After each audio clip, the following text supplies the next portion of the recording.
절 32절입니다. 30절에서 32절의 말씀을 저와 여러분이 같이 읽겠습니다. 믿음으로 7일 동안 여리고를 도니 성이 무너졌으며 믿음으로 기생나압은 정탐꾼을 평안히 영접하였으므로 순종하지 아니한 자와 함께 멸망하지 아니하였도다. 내가 무슨 말을 더하리요? 기드온, 바락, 삼손, 입다, 다윗 및 사무엘과 선지자의 일을 말하려면 내게 시작이 부족하리로다. 아멘. 오늘 말씀 우리가 잘 아는 히브리서 11장의 말씀입니다. 인생에서 승리를 거둔 믿음의 선조들에 대한 명단과 그들의 삶의 이야기들을 달고 있죠. 여기에 등장하는 모든 인물의 공통적인 특징들이 있습니다. 믿음을 소유한 이들이죠. 그러나 그런 삶은 우리가 잘 알고 있는 것처럼 결코 쉬운 삶이 아닙니다. 삶 속에 찾아오는 수리 없는, 눈에 보이지 않는 그 삶에 고난이 있기 때문입니다. 세상으로부터 오는 고난을 이길 수 있는 힘은 세상을 넘어서는 믿음에 있습니다. 바로 그 믿음에 있음을 히브리서 11장은 전체적으로 강조하고 있습니다. 내용 관찰 일부를 봅니다. 히브리서 저자는 믿음 때문에 고난을 당한 모습을 어떻게 소개합니까? 고난에 의해서 그들은 육체적으로, 정신적으로도 많은 힘겨움을 당해야 했습니다. 조롱을 받아야 되고 채찍을 맞아야 되고 또 결박을 당하고 심지어 옥에 갇히며 그들은 순교해야 했습니다. 궁핍과 환난과 박해를 스스로가 당해야 했습니다. 그러나 그들의 모든 환난과 고난 가운데 그들은 단 한 번도 그 삶을 후회하지 않았습니다. 왜 그럴까요? 눈에 보이는 현상을 보면 분명히 그들은 이유 없이 고난을 당해야 됐습니다. 바로 예수님을 믿는 그 한 가지 이유 때문입니다. 믿음의 선조들이 자기를 희생해서 신의를 지켰던 것은 예수님이 그들의 현실보다 더 나은 삶을 허락하시고 예비하시고 그들의 삶 속에서 더 값진 선물, 다시 말해 구원을 안겨주심을 그들은 믿었기 때문이었습니다. 2번을 봅니다. 믿음을 가진 자들이 하나님께서 약속하신 것을 받지 못해도 고난을 견디는 그 이유가 무엇입니까? 그 많은 고난을 당했던, 혼란을 당했던 선조 가운데 우리 사도 바울을 떠올릴 수가 있습니다. 그 사도 바울의 위대한 삶의 비결이 무엇이었습니까? 그것은 사도 바울 서신서의 대부분의 1장 1절이 이렇게 소개하고 있습니다. 하나님의 뜻으로 말미암아 사도가 된다. 바울은 자신의 뜻이 아닙니다. 자신의 의지가 아니었어요. 하나님의 뜻대로 되었습니다. 하나님의 뜻으로 말미암아 사도가 되었다는 표현이었습니다. 그것은 택함 받은 자의 뚜렷한 믿음이요 자각입니다. 그것은 바로 환난과 핍박을 이기고 마침내 위대한 사도의 삶을 그가 소유했기 때문입니다. 나의 뜻, 나의 계산, 나의 목적으로 근거하면 여러분 우리는 백이면백 삶이 어렵고 힘들고 좌절하고 낙심하는 것을 겪을 수밖에 없습니다. 그게 바로 세상 사람들의 삶의 똑같은 현상이기 때문이에요. 그러나 중요한 것은 하나님의 뜻으로 말미암았다는 것을 우리가 깨닫게 되고 믿게 되면 우리는 우리 삶에 오는 어떠한 환난과 고난도 넉넉히 내 믿음으로 이길 줄 아는 것을 여러분 오늘도 믿을 수 있기를 예수님의 이름으로 축원합니다. 3번 연구와 묵상을 봅니다. 히브리서 저자는 신앙생활을 보상이나 믿음이 응답이 아닌 믿음으로 표현합니까? 이 주제에 대해서 우리는 깊이 있게 날마다 생각해 보아야 될 필요가 있습니다. 우리는 신앙생활 전반에 걸쳐서 날마다 과감한 말씀에 근거한 변화가 늘 여러분 필요합니다. 여러분 많은 크리스찬들이 여전히 아직도 예수님을 모방하려는 사람들이 참 많습니다. 여러분 모방은 겉모습을 따라갈 수 있지만 내면은 따라갈 수가 없는 게 여러분 모방이에요. 삶의 근본을 변화시키지 못합니다. 기독교의 참 신앙의 원리는 여러분 모방이 아니라 참예에 있습니다.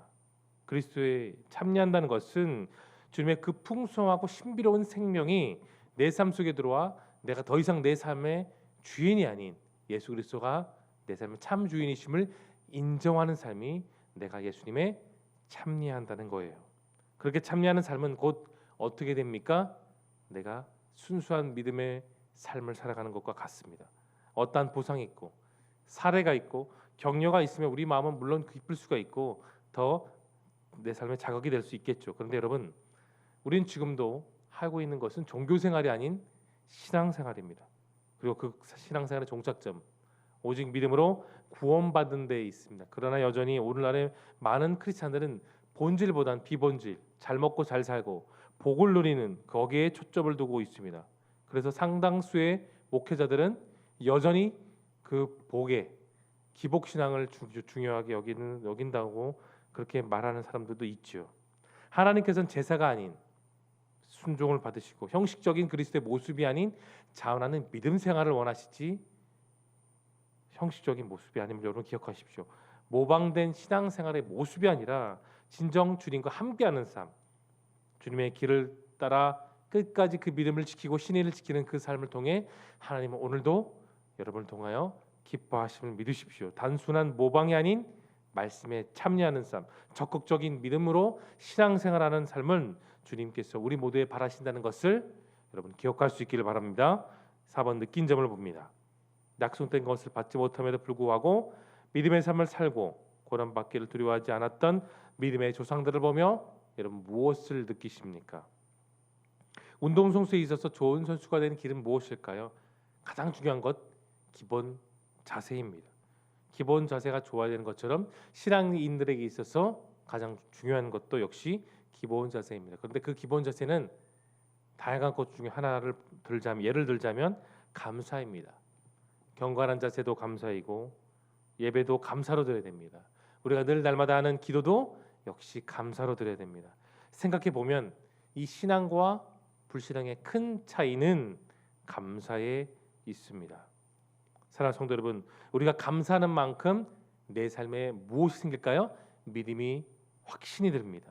감사한 만큼 내 삶에 기쁨이 생기고 감사한 만큼 우리는 우리 삶 속에서 하나님이 주신 평강을 누리게 됩니다. 샬롬의 그 삶을 우리는 소유하고 그대로 적용되며 살아갈 수 있는 것이죠. 감사하는 만큼 성령 충만한 능력이 우리의 삶 속에서 반드시 나타나는 법입니다. 감사한 만큼 믿음의 능력이 내 삶 속에서 역사하심을 여러분 오늘도 믿으실 수 있기를 소망합니다. 적용을 봅니다. 내가 세상의 핍박을 받거나 손해를 볼까 두려워서 믿음으로 순종하지 못한 일이 있다면 무엇입니까? 마귀가 인간을 파멸하는 그 수단으로 여러 가지 덕과 함정들을 만들어 놓지만 그 중에서 가장 강력한 것은 종교이죠. 어디 그뿐입니까? 성경을 왜곡한 다양한 종교들, 몰몬교, 안식교, 크리스찬 사이언스, 여호와 증인들 정말 많은 이단들은 여전히 우리 주변에 많고 길도만 보아도 이단들은 수시로 드나들고 있습니다. 뿐만 아니라 공산주의, 진화론, 북한의 주차의 사상, 사탄주의자도 있죠. 이 중에 어떤 것이 진리겠습니까? 아무 진리가 없죠. 그러나 우리는 다릅니다. 당장의 특혜나 편안함에 의해서 종교생활을 하지 않습니다. 우리는 신앙생활, 믿음생활을 하고 있는 것입니다. 사랑하는 성도 여러분, 세상의 빛으로 체험받은 우리가 신앙으로 사는 것은 여러분 중요한 것입니다. 성경의 지식의 양과 연수에 따라 믿음이 똑같이 정비례하지는 않습니다. 중요한 것은 내 자신의 삶을 태우려는 의지와 믿음과 결단에 있습니다. 그것이 바로 초대교회 성도들의 신앙생활의 모습이었습니다. 그들은 분명히 환난을 당했습니다. 억울함을 당했습니다. 그러나 끝까지 믿음 생활, 의지와 결단을 들여 내 하나님을 바라보는 삶으로 그들은 온전히 자신의 삶을 내어 드렸습니다. 오늘 우리 모두가 그런 믿음으로 결단으로 행동하며 순종하며 나아갈 수 있기를 소망합니다. 꽃 중에는 봄이 피는 꽃이 있고 늦가을에 피는 꽃이 있듯이 우리 기도에 대한 하나님의 응답도 일찍 주신 응답도 있지만 여전히 기다려야 되는 응답도 있습니다. 아브라함은 25년, 요셉은 13년, 모세는 80년, 노아는 120년을 기다렸습니다. 그리고 기다리며 감사하며 인내했습니다. 기다리는 우리에게는 분명한 삶의 목적이 있습니다. 하나님의 부르심, 그 구원하심에 있음을 기억하십시오. 좌절하지 않을 수 있는 힘은 우리가 오늘 하루를 살면서 낙심하지 않는 이유는 단 하나님을 믿는 그 신실함에 있습니다. 그래서 우리는 넘어져도 다시 일어나고 좌절 속에 승리할 수 있음을 여러분 믿으시기를 예수님의 이름으로 축복합니다. 마지막 결단입니다. 당장 보상이 없어도 하나님의 영광을 바라보며 세상에 감당하지 못할 믿음을 소유하기 위해 오늘 여러분 무엇을 결단하시겠습니까? 사랑하는 성도 여러분, 우리는 매일매일 열심히 살아갑니다. 맡겨진 사명을 감당하며 우리는 살아가고 있어요. 때로는 공부도 열심히 하고 돈도 열심히 벌고 노력합니다. 건강을 위해 운동도 하고 또 외모도 잘 가꾸죠. 우리가 이렇게 열심히 살아가는 이유가 여러분 무엇일까요? 혹시 남들에게 인정을 받기 위해서 하는 것입니까? 한 번쯤 고민해 볼 만한 것입니다.